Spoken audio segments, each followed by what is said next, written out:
여러분 한번 생각해 보시죠. 사람이 두려울 때 어떻게 할까요? 사람이 두려움이 올 때 일반적으로는요, 문을 닫습니다. 밖으로 나가지 않고요, 사람을 만나려고 하지 않습니다. 이처럼 두려움은 사람을 작아지게 만들고, 두려움은 사람을 숨게 만들고, 그리고 두려움은 사람을 멈추도록 만들어 갑니다. 그래서 두려움이 커지게 되면 입도 닫히고 마음도 닫히고 삶도 완전히 닫히게 됩니다. 사랑하는 성도들, 오늘 본문에 보면 바로 그런 사람들이 나오고 있습니다. 바로 예수님의 제자들입니다. 우리 함께 19절 말씀 읽겠습니다. 시작. 그날 곧 안식 곧 첫날 저녁 때에 제자들이 유대인들을 두려워하여 모인 곳에 문들을 닫았더니 예수께서 오사 가운데 서서 이르시되 너희에게 평강이 있을지어다. 여러분, 지금 제자들이 어떻게 하고 있습니까? 문을 닫고 있습니다. 그들이 왜 문을 닫고 있습니까?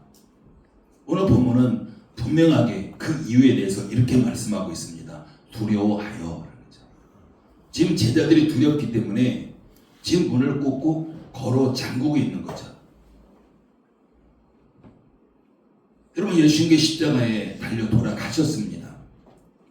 그리고 자기들도, 예수님을 따르던 제자들 자기들도 바로 붙잡힐지 모른다는 그런 생각을 가지고 있고, 그래서 지금 제자들은 문을 걸어 잠그고 있는 겁니다. 바로 이 모습은 그 당시 제자들의 모습이기도 하지만 어쩌면 우리의 모습이기도 한 거죠. 우리도 두려우면 문을 닫습니다. 정말 우리가 복음을 전해야 되는데 우리 입을 그냥 닫아버리는 거죠. 그리고 예수님을 말해야 되는데 예수님 말을 하지 않습니다. 그리고 하나님 편에 서야 되는데 하나님 편에 서기보다는 그냥 뒤로 물러서 버리는 거죠. 여러분, 이런 사람들이 우리 일상의 삶에서 참 많았는데 우리는 별로 그런 삶에 대해서 그냥 대수롭지 않게 그냥 지나갑니다. 왜? 주변 사람들이 다 그렇게 하니까. 세상 사람들이 그렇게 살아가니까.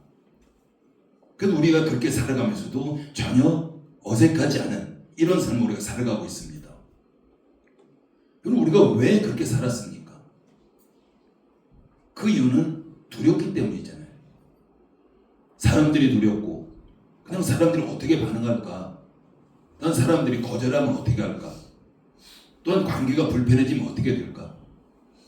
내가 손해보면 어떻게 될까?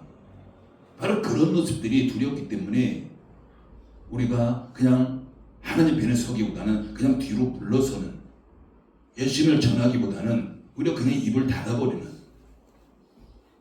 그냥 똑같이 살아가는 거죠. 여러분, 이런 모습이 정말 우리가 믿음이 없기 때문일까요? 아마 그렇진 않을 거예요.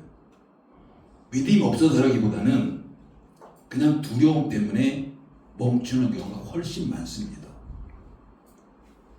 믿음이 있는데 그냥 두려운 거예요.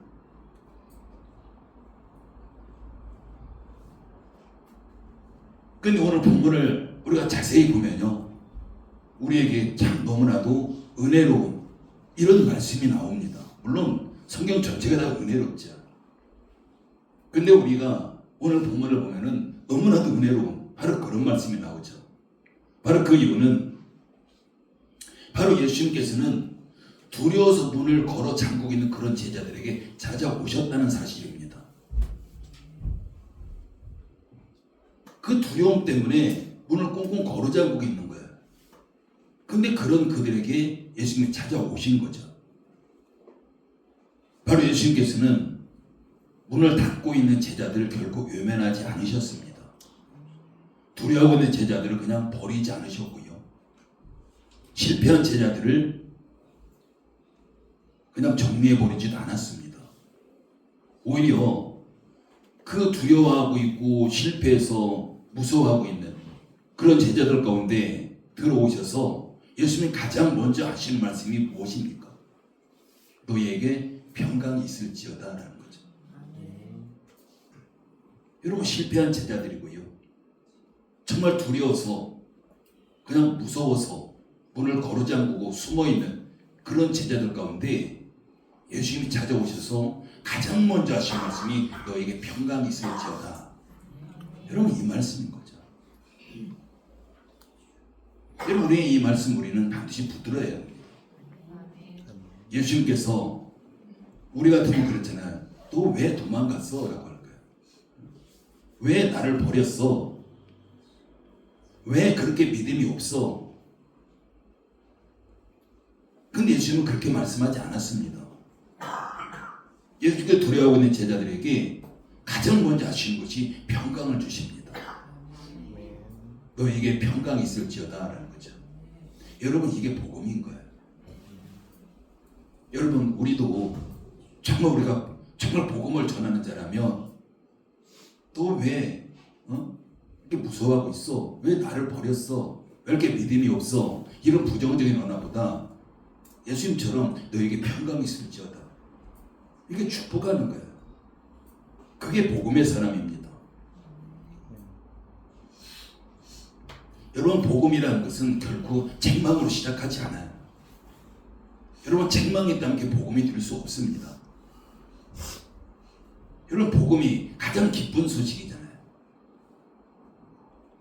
그래서 복음은 가장 먼저 평강으로 시작합니다. 복음은 먼저 은혜로 시작하는 거예요. 근데 여러분 이 평강은요 세상이 주는 편안함이 아닙니다. 그냥 마음이 좀 안정되는 정도의 그런 평안이 아닙니다. 예수님께서 평강을 말씀하신 후에 바로 손과 옆구리를 제자들에게 보여주세요. 20절 말씀도 한번 같이 읽습니다. 시작. 이 말씀을 하시고 손과 옆구리를 보이시니 제자들이 주를 보고 기뻐하더라. 여러분 평강을 선포하신 예수님께서 왜 바로 제자들에게 손을 보여주시고 옆구리 장자국을 보여주셨습니까? 여러분 그 이유가 무엇이겠습니까? 지금 제자들에게 말씀하시는 예수님의 평강은요 그 평강이 어디서 왔는지 지금 보여주고 있는 거예요. 여러분 평강이 어디서 왔습니까? 예수님 못 박힌 손이에요. 예수님께 찔리신 옆구리 장자국입니다. 여러분 십자가 상처를 통해서 지금 제자들에게 선포하는 그 평강이 찾아온 거예요. 그래서 이사야서 53장 3절은 이렇게 말씀합니다. 그가 징계를 받음으로 우리는 평화를 누리고 그가 채찍에 맞음으로 우리는 나음을 받았도다. 그렇기 때문에 예수님의 평강은 값없이 나온 평강 아닙니다. 희생 없이 나온 평강이 아닙니다. 십자가를 통과한 평강입니다. 하나님과 화목하게 하신 평강이죠. 사랑하는 성도 여러분, 예수님께서 주시는 평강은요 잠시 뭔가를 잊게 하는 평강이 아닙니다. 상황이 좋아서 생기는 평강도 아닙니다. 예수님의 평강은 죄의 문제를 해결한 평강이고 관계가 회복된 평강이고 죽음을 이기신 부활의 평강입니다. 그래서 제자들은 그 평강을 받고 지금 기뻐하고 있는 겁니다. 근데 여기서 끝나지 않습니다. 우리는 보통 여기서 끝나기를 원하잖아요. 하나님의 어떤 관점과 우리 관점이 다르기 때문에 우리는 뭔가 하나님 그냥 평강만 주십시오. 하나님 문제만 해결해 주십시오.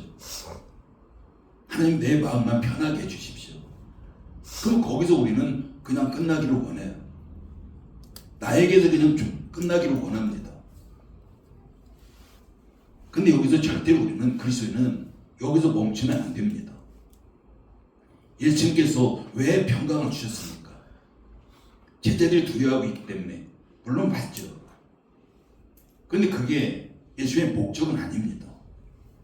두려워하고 있는 제자들에게 평강을 주신 것, 그 다음에 예수님의 목적이 있는 거예요. 21절 말씀 같이 읽습니다. 시작. 예수께서 또 이르시되 너희에게 평강이 있을지어다. 아버지께서 나를 보내신 것 같이 나도 너희를 보내노라. 여러분, 이 말씀을 우리가 꼭 붙드셔야 됩니다. 예수님께서 평강을 주신 후에 곧바로 제자들을 보내십니다. 여기서 우리는 중요한 사실을 발견합니다. 여러분, 평강이라는 것은요, 제자들이 머물기 위한 평강이 아닌 거잖아요. 평강은 바로 예수님께서 보내기 위해서 주신 평강입니다. 세상으로 보내기 위해서 주신 평강이에요. 예수님도 우리에게 평강을 주시는 이유도 마찬가지입니다. 그냥 우리가 편안하게 살게 하기 위해서, 그것 때문에 우리에게 평강을 주시진 않아요. 여러분, 그게 목적이라면 우리를 천국으로 데려가시면 돼요. 거기처럼 평안하고 좋은 곳이 어디 있겠습니까? 그 평강을 가지고 세상에 나가도록 예수님께 우리에게 평강을 주시는 겁니다. 그래서 예수님께서 말씀하시죠. 아버지께서 나를 보내신 것 같이 나도 너희를 보내노라. 사랑하는 성도 여러분, 예수님께서 평강을 주신 후에 곧바로 제자들을 보내신 이유 뭘까요? 여러분, 이렇게도 돼요. 곧바로 보내지 않냐고. 제자들이 지금 얼마나 그 마음의 상처가 크겠습니까? 얼마나 그동안 힘들었습니까? 지금 두려워서 문을 잠그고 있는 그런 제자들이 있잖아요. 그러면 예수님께서 그 제자들의 상처를 만져주시고, 아, 이제 너 힘들었으니까 좀 쉬고 조용히 살아라, 이렇게 할 수도 있잖아요. 근데 예수님이 그렇게 말씀하지 않았습니다. 그 두려워하고 있는 제자들에게 찾아오셔서 평강을 주시고 즉시 세상으로 보내십니다. 여러분, 그 이유는 우리가 받은 복음은 머무는 은혜가 아니라 흘러간 은혜이기 때문이에요. 우리가 어떤 것을 하나님 받아도 그게 그냥 우리 안에서 머물러 버리도록 주시는 건 하나도 없습니다. 하나님께서 아들을 보내셨습니다. 그리고 아들 되신 예수님께서 다시 제자들을 보내십니다. 제자들은 세상으로 나가게 되는 거죠. 그래서 여러분, 이것이 바로 복음인 거예요. 여러분, 복음이라는 것은 항상 이렇게 보내지는 가운데 전해지는 겁니다. 여러분, 내 안에 머물고 있으면 안 됩니다. 그렇기 때문에 복음을 받은 사람은 바로 보내심을 받은 사람인 겁니다.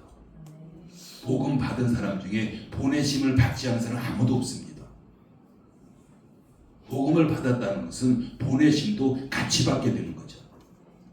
은혜를 받은 사람도 마찬가지입니다. 은혜를 받았다면 은혜를 흘려보내도록 그런 사명도 받은 거예요.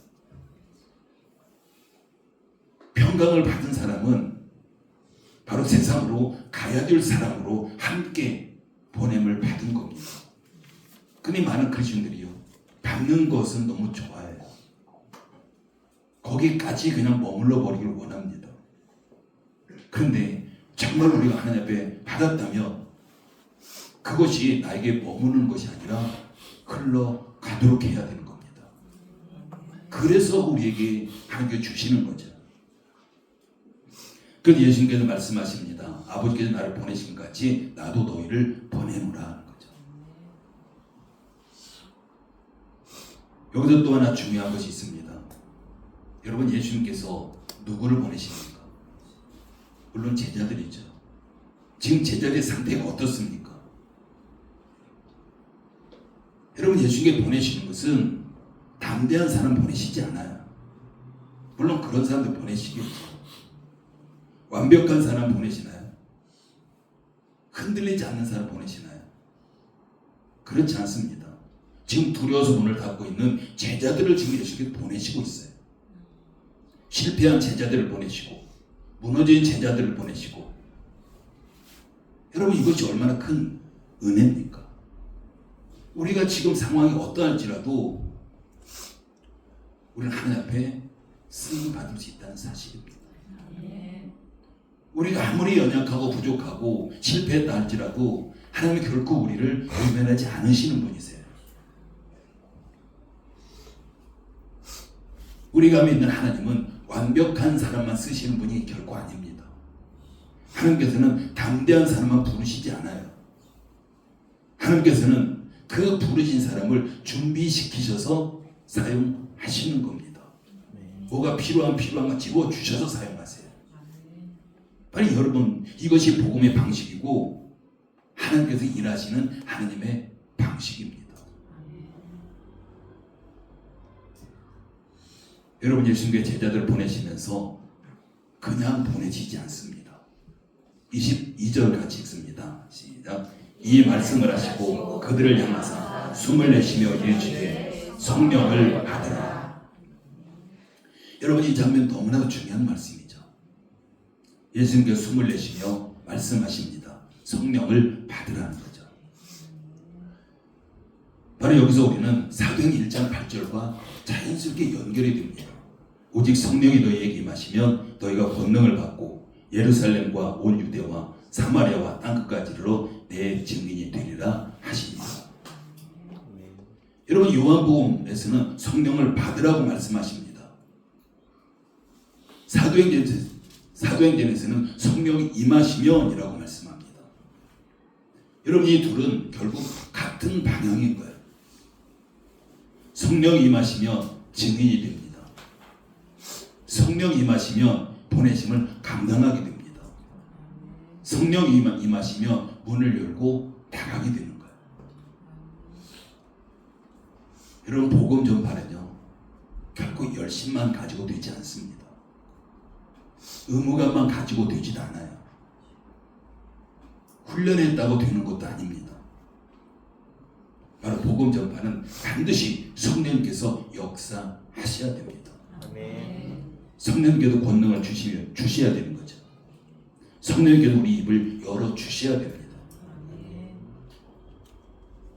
그래서 예수님께서는 제자들을 보내심과 함께 성령을 말씀하시는 거죠.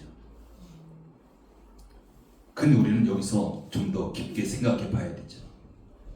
예수님께서 왜 숨을 내쉬면서 성령을 받으라 이렇게 말씀하셨습니까? 그냥 예수님께서 성령을 받으라 하시잖아요. 근데 본문은 숨을 내쉬면서라고 해요. 숨을 내쉬면서 성령을 받으라고 말씀합니다. 여러분, 이 장면은 우리가 창세기를 기억하게 됩니다. 하나님께서 사람을 지으시고 그 코에 생기를 불어 넣으셨습니다. 그때 사람이 생명이 되었다라고 말씀하는 거죠. 근데 지금 요한복음 20장에서는 부활하신 예수님께서 숨을 내쉬면서 말씀하십니다. 성령을 받으라는 거죠. 여러분, 창세기는요, 첫 창조 이야기입니다. 요한복음은요, 새 창조 이야기예요. 지금 요한복음 20장에서 새 창조가 시작됩니다. 여러분, 이것이 무엇을 의미하겠습니까? 이제 예수님 안에서 새로운 창조가 시작이 되어지는 거죠. 십자가와 부활을 통해서 새로운 백성이 세워지고, 십자가와 부활을 통해서 새로운 사명이 시작되고, 십자가와 부활을 통해서 새로운 인생이 시작이 되는 겁니다. 아멘. 여러분, 우리 새로 창조받은 사람이에요. 그렇기 때문에 성령을 받았다는 것은 단지 그냥 우리가 힘을 조금 뭔가 얻었다라는 정도가 아닙니다. 기분이 뜨거워지는 정도도 아니고요. 새 사람이 되는 것, 이게 성령을 받았다는 겁니다. 새 사명을 받는 것이고 새 창조의 사람으로 다시 세워지는 것, 이게 성령을 받았다는 거예요. 사랑하는 성도 여러분, 우리 예수님께서는 두려워서 문을 닫은 사람을 새 창조의 사람으로 세우십니다. 두려움의 사람이 보냄을 받은 사람이 되고요, 숨은 사람이 증인으로 바뀌게 되고, 다친 사람이 열린 사람이 됩니다. 여러분, 이 변화는요, 의지의 변화만이 아니고 결심의 변화만이 아니고 성령께서 이루시는 변화입니다. 여러분, 우리 이 과정을 겪어온 사람들이에요. 그럼 우리가 어떤 사람인지 우리가 그 정체성을 분명히 우리가 깨달아야 돼요. 그래서 사도행전 2장에 가면은 문을 닫고 있었던 제자들이 어떻게 합니까? 거리로 나갔잖아요. 사람들이 들어서 숨어있던 자들이 그 사람들 앞에, 그 많은 사람들 앞에 당당히 나가서 외칩니다. 예수님을 전하잖아요. 여러분, 이들이 무엇이 바뀌었습니까? 상황이 바뀌었나요? 바뀌지 않았습니다. 똑같은 상황이에요. 우리도 상황이 더 안 좋아졌지 상황이 바뀌지 않았습니다. 그럼 노마가 사라졌습니까? 그렇지 않아요. 그 유대인들이 갑자기 착해졌나요? 그것도 아니잖아요. 달라진 게 아니라면 성령이 그들 가운데 임했기 때문에 새 사람이 된 거예요. 그래서 우리는 사도행전 2장 8절을 읽으면 성령을 받으면 증인이 된다, 이것만 생각합니다. 근데 요한복음 20장에 보면요, 우리에게 그 증인의 출발점이 어디인가를 지금 우리에게 보여주고 있습니다. 여러분, 증인의 출발점은요, 문을 닫은 자리예요. 두려움의 자리입니다. 실패의 자리입니다. 부끄러움의 자리입니다. 지금 바로 그런 자리에서 예수님께서 그 자리에 오신 거죠. 그 자리가 증인의 출발점이었다는 사실입니다. 그리고 예수님께서 그들의 평강을 주시고 보내시고 성령을 주셔서 역사하셨습니다. 그러므로 사랑하는 성도 여러분, 증인은 원래 강한 사람이 아니었어요. 증인은 원래 두려움이 없는 사람이 아니었습니다. 증인은 부활하신 예수를 만난 사람인 거예요. 정말 우리가 부활하신 예수를 만났다면 우리가 당연히 지금 제자들의 모습처럼 달라져야 되는 거예요.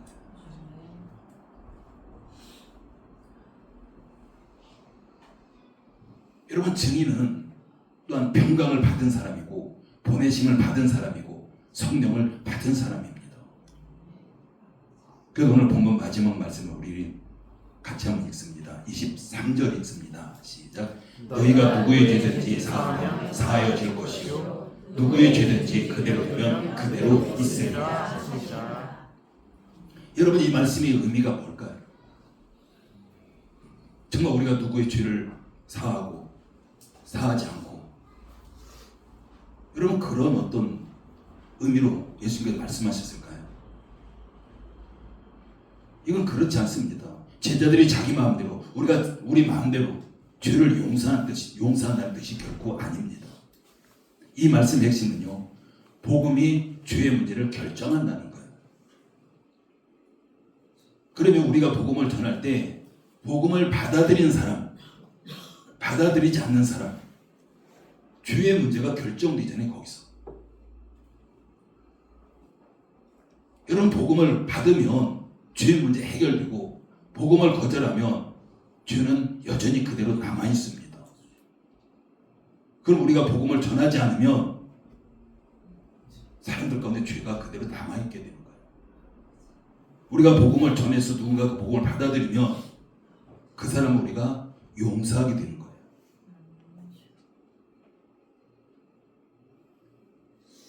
그러므로 제자들은 무엇을 하는 사람입니까? 그럼 제자들은 복음을 전하는 사람들입니다. 즉, 예수님께서 제자들을 보내신 이유는 단순히 그냥 교회 활동을 하도록 이렇게 보내시는 것이 아니라, 그냥 세상에서 착하게 살라고 이게 보내시는 것이 아니라 복음을 전하라고 보내시는 거예요. 그게 바로 우리들입니다. 바로 죄 사함의 복음을 전하도록 우리를 보내시는 겁니다. 여러분, 이것이 부활하신 예수님의 마지막 명령입니다. 우리가 붙잡아야 될 말씀인 거죠. 사랑하는 성도 여러분, 부활하신 예수님께서 마지막에 강조하는 것이 무엇입니까? 정치가 아니고요, 조직이 아니고 방법론도 아니고 바로 복음입니다. 그리고 보냄입니다. 바로 요한복음에서는 나도 너희를 보내노라, 사도행전에서는 내 증인이 되리라. 같은 말씀이고요, 같은 방향입니다. 그렇기 때문에 교회는 그냥 모여서 예배하는 거로 끝나는 공동체가 결코 아닙니다. 교회는 보내심을 받은 공동체예요. 그냥 모여서 예배하는 공동체, 이건 의미가 없습니다. 계속 말씀드리지만은 그건 천국에 가서요, 얼마든지 지금보다 훨씬 더 비교할 수 없이 그렇게 할 수 있는 곳이 천국이에요. 근데 이곳에 우리가 있는 것은 우리가 예배도 드리지만 예배드린 공동체가 밖으로 나가서 복음의 증인으로 삶을 살아가도록 우리가 부르심을 받은 공동체라는 사실이죠. 그래서 예배는 은혜 받고 끝나는 시간이 결코 아닙니다. 보내심을 확인하는 자리예요. 여러분, 평강도 마찬가지입니다. 평강은 나만 편안하고 받는 것 결코 아닙니다. 세상으로 나가도록 평강을 우리에게 주신 겁니다. 사랑하는 성도 여러분, 우리는 이 말씀 앞에서 우리 자신 한번 다시 돌아봐야 됩니다. 나는 평강만 원하지 않았을까? 아니면 평강을 원하면서 그걸 보내심으로 연결했을까? 나는 은혜만 누리려고 한 건 아닐까? 아니면 은혜를 받고 복음의 자리로 나가려고 거기까지 우리가 연결시키는 건 아닐까?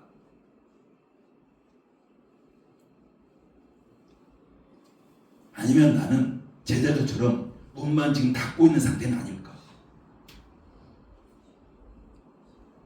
처음 우리가 문을 열고 예수의 말씀 앞에 우리가 순종해야 됩니다. 예수님께서 오늘도 이 자리에 오셔서 우리 가운데 말씀하십니다.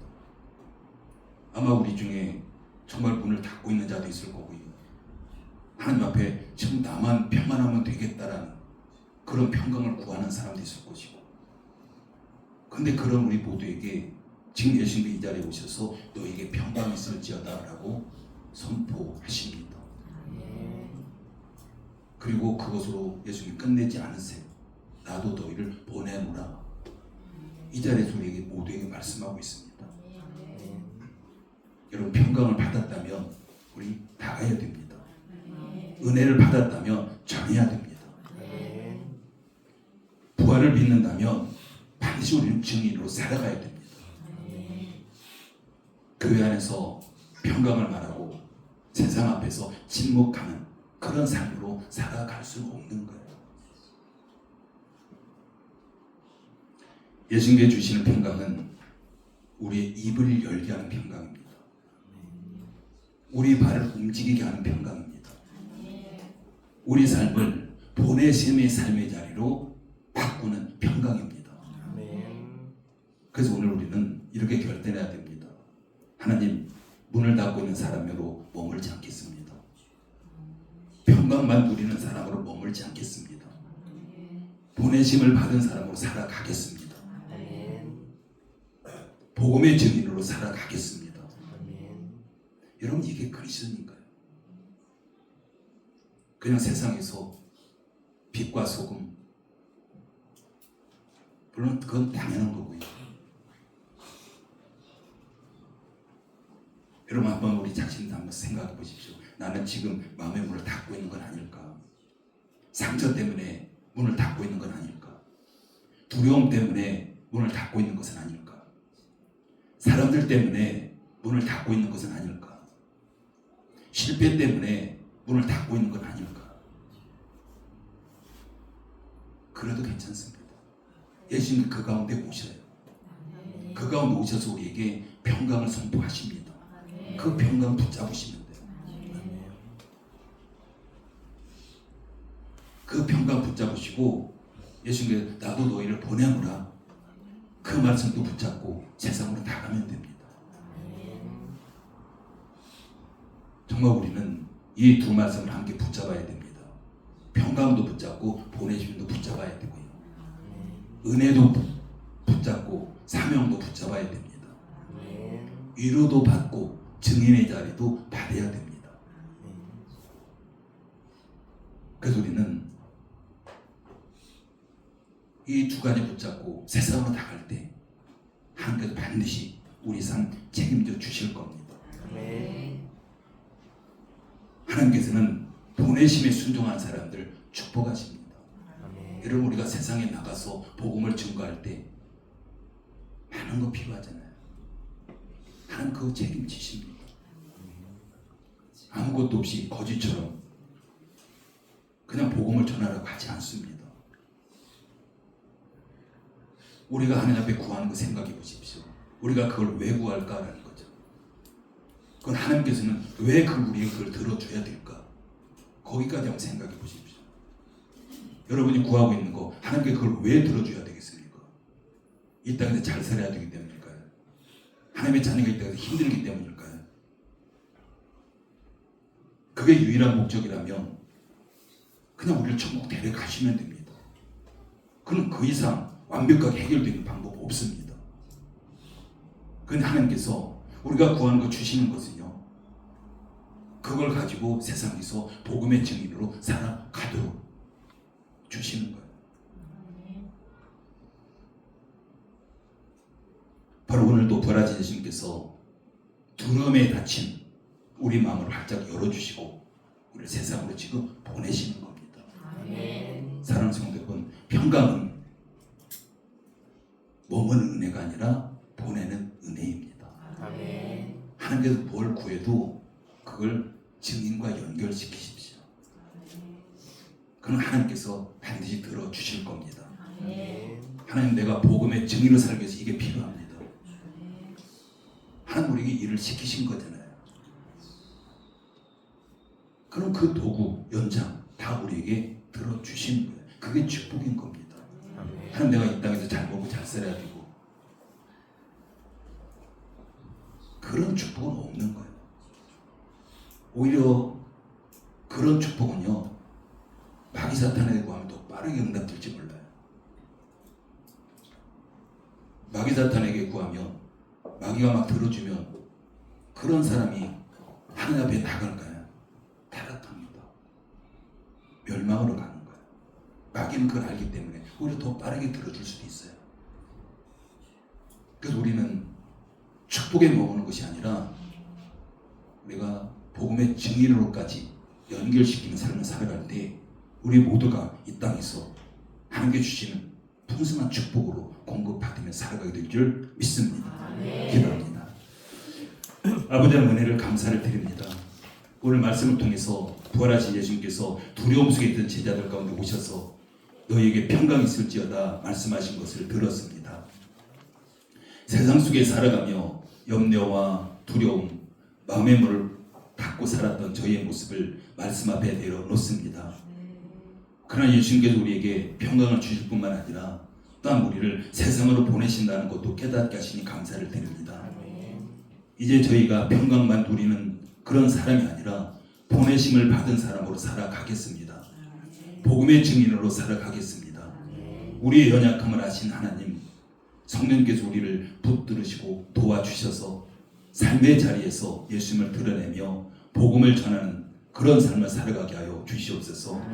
오늘 들은 말씀이 우리 마음에 머무는 것이 아니라 삶 속에서 열매 맺게 하시고 우리 열린 문길을 통해서 더 많은 생명이 하나님께 돌아오는 은혜가 있게 하여 주시옵소서. 예수님의 이름으로 기도드립니다. 아멘. 예,